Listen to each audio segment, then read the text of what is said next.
All right, today we are diving into something huge. We're looking at India's grand nuclear ambition, a quest for energy independence that's been going on for decades and is now taking a really fascinating turn.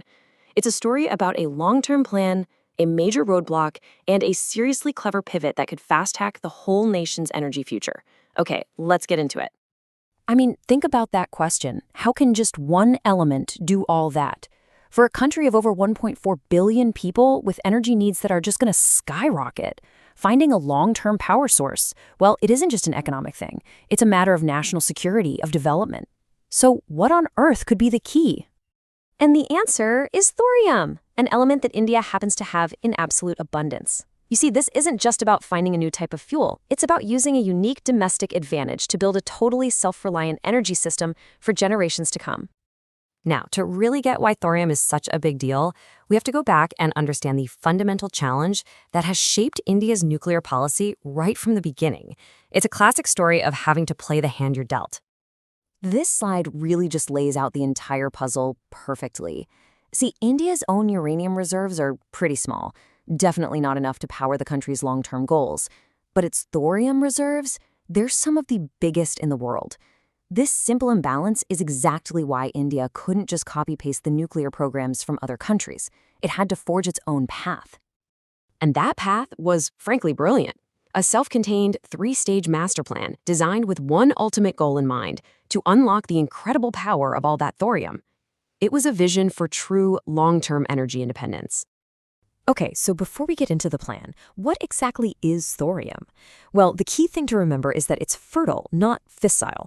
You can think of it like damp wood. It can't start a fire all by itself, but once you get a good fire going, that damp wood can burn for a very, very long time.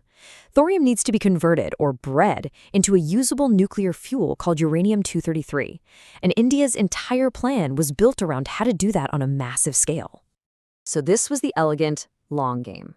You can see how each stage just flows into the next. Stage 1, use the uranium you have to make power and, this is crucial, a byproduct, plutonium. Stage 2, take that plutonium and use it in special, fast breeder reactors to basically multiply your fuel supply.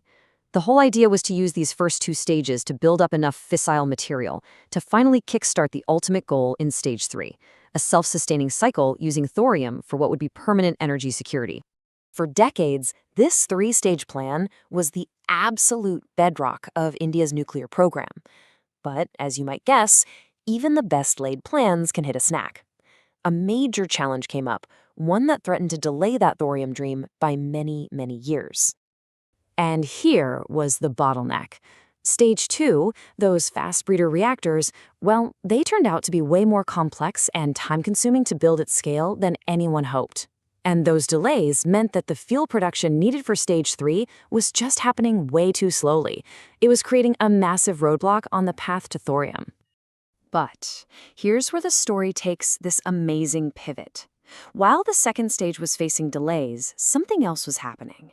Thanks to some international agreements, India started getting access to imported uranium. This allowed it to build a really big fleet of its trusted Stage 1 reactors, those PHWRs.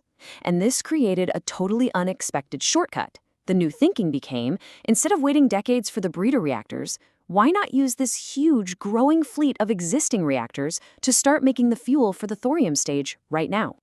And that is exactly the pivot that's happening. It's an incredibly pragmatic and powerful shift in strategy. It's all about using an existing strength to leapfrog a major hurdle and get to the final goal so much faster.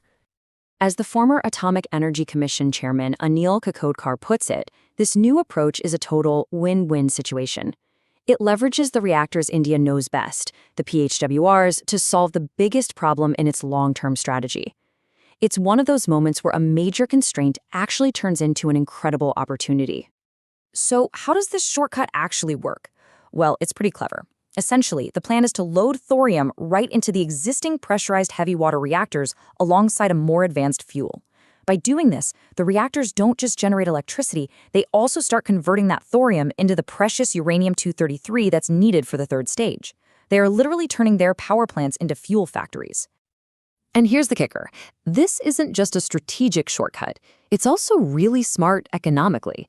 As you can see here, the analysis suggests that using this thorium-based fuel mix is actually more efficient and could have a lower overall cost than just using natural uranium.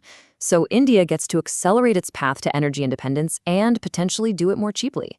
I mean, that is a true win-win. So, what does this all mean for India's future?